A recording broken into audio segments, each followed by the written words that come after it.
Hello student, आज हम standard 7 में subject Hindi lesson number 1 second semester का है बेटी के।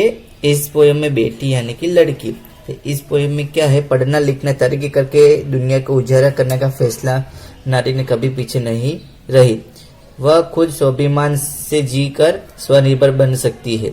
वह सम्मान का अधिकारी है। समाज एवं राष्ट्र की उन्नति में नारी का महत्वपूर्ण योगदान दे सकती है। प्रस्तुत कविता में एक बालिका की आशा एवं भावना में अभिव्यक्त द्वारा उनके आत्मविश्वास का व्यक्त किया गया है कि नारी लोग आज के जमाने में आत्मनिर्भर स्वाभिमान से जीना बन सकती है और राष्ट्र एवं देश की उन्नति में नारी का महत्वपूर्ण योगदान दे सकती है। उसके बारे में लिखा गया है कि ये पोयम में एक बालिका की आशा और भावना क्या है आत्मविकास के लिए वो व्यक्त किया है।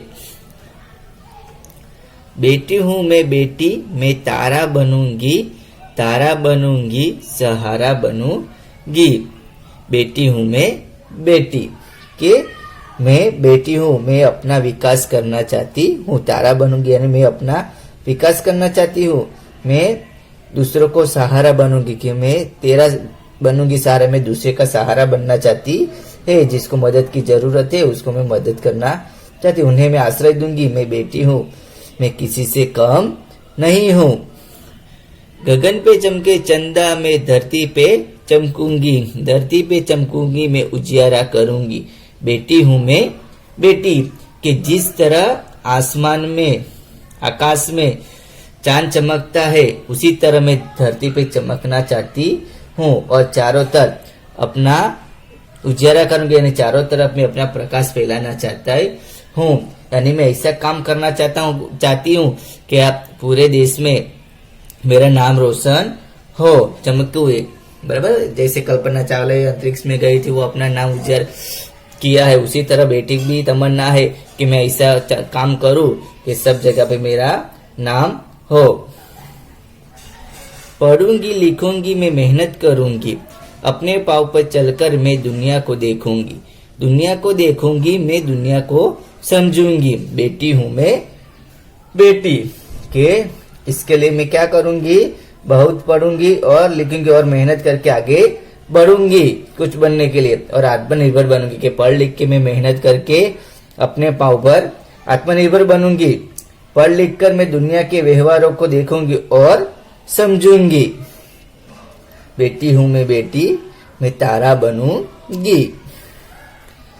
जैसी फूल जैसी सुंदर मैं बागों में खिलूंगी, तितली बनूंगी मैं हवा को चूमूंगी, हवा को चूमूंगी, नाचूंगी गाऊंगी। बेटी हूँ मैं बेटी कि जिस तरह फूल जैसे सुंदर बागों में खिलूंगी, जिस तरह बाग में सुंदर फूल खिलते हैं उसी तरह दुनिया रूपी बगीचा में मैं खिलना चाहती हूँ और अपने कार्य ऐसे कार्य करूंगी कि जीवन में सुगंध सबको फैलाऊंगी।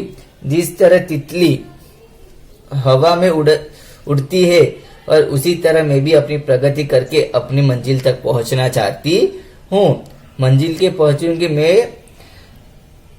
मैं खुश होकर दिल नाच उठेगा और खुश होकर गाने लग जाऊंगी। बेटी हूँ मैं बेटी, मैं तारा बनूंगी। कि बेटी मेहनत पढ़ लिख के क्या मेहनत करके वो अपना आत्मनिर्भर बनना चाहती है और अपना जीवन दूसरी को काम लगे उसी तरह अपना जीवन जीना चाहती हूँ। और आज की जो नारी है वो पुरुष के बराबर है, उसको समानता सभी अधिकार मिले हैं। तो वो भी सोचती है कि हम लोग मैं भी पढ़ लिख के अच्छे काम करके दूसरे को मदद को ऐसा जीवन जीना चाहती हूँ कि मैं कुछ करना चाहती हूँ। अपन भी सब सोचते हैं कि अपन पढ़ लिख के अच्छा काम कुछ न ऐसा काम करे कि दूसरे को भी मदद हो। तो आप लोग के पोएम अच्छे से वन टाइम नोटबुक में लिखना है। पहले तो हेडिंग डाल के नोटबुक में पूरा पोयम लिखना है। उसके बाद देखो अभी क्वेश्चन आंसर वो सब आप लोग को लिखना है। उसके बाद देखो ग्रामर का थोड़ा देखते हैं। भाषा सजता, तो पेज नंबर 3 पे निकालो। निम्नलिखित शब्दों को पढ़िए। कैसा साहसी बालिका थी, बगीचे में सुंदर फूल खिले थे। भारत में श्रीलंका का 3 विकेट से हराया। बाल्टी में थोड़ा सा पानी है, वह आदमी जा रहा है। तो इसमें क्या है, वाक्य में जो दिया अंडरलाइन क्या है, साहसी, सुंदर, तीन, थोड़ा, यह सब वह संज्ञा की विशेषता बताता है, तो उसे अपन क्या कहेंगे, विशेषण कहते हैं। अभी संज्ञा किसको कहते हैं, जो नाम है भारत, श्रीलंका, वो संज्ञा है। अभी तीन, थोड़ा सा, वह, बराबर, वो क्या है, विशेषण है। तो आप लोग को याद रखना है विशेषण। निम्नलिखित वाक्यों को पढ़िए। हमारे देश में ईमानदार लोग ज्यादा है। मुंबई जाने के लिए लंबा रास्ता तय करना पड़ता है। कौवे का रंग काला है। खरगोश का शरीर मुलायम होता है। शरीर के साथ मन स्वस्थ रखना जरूरी है। भारतीय संस्कृति विश्व में प्रसिद्ध है। पानी गंधहीन होता है। पूर्व दिशा में सूर्योदय होता है। तो ईमानदार, लंबा, काला, मुलायम, स्वच्छ, भारतीय, तो वो सब क्या है, संज्ञा के गुण, दोष, आकार, रंग, स्पर्श, दशा, अवस्था, देश, काल, स्वाद, गंध को प्रदर्शित किया गया है। तो इसको क्या बोलेंगे, गुणवाचक संज्ञा। के काला है यानी उसके गुण बताया, ईमानदार वो भी उसका गुण है, लंबा है, स्वस्थ है, तो उसको गुण बताया, तो उसको क्या बोलेंगे, गुणवाचक विशेषण। उसके बाद वदरराज चतुर बालक था, तो जो चतुर है तो उसमें क्या आएगा, विशेषण आएगा। समझ में आ रहा है? तो निम्नलिखित वाक्य को पढ़िए। उसके बाद क्या है, प्रयाग 3 नदियां का संगम स्थान है। केवल आधा लीटर दूध चाहिए।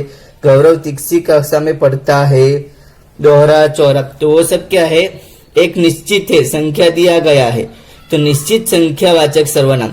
4, दोहरा, तीसरी, आधा, बराबर, तो वो क्या है, निश्चित संख्या दिया गया है, तो वो निश्चित संख्यावाचक विशेषण कहते हैं। उसके बाद कई लोग नर्मदा की परिक्रमा करते हैं। कुछ लड़कों को पर्यावरण बचाने में बीड़ा उठा है। ज्यादा लोग बैठने से नाव उलट जाती है। यानी कई, कुछ, ज्यादा, यानी कोई संख्या नहीं दिया है, तो उसमें क्या आएगा, अनिश्चित वाचक विशेषण कहते हैं। तो आप लोग को विशेषण में पता चला होगा।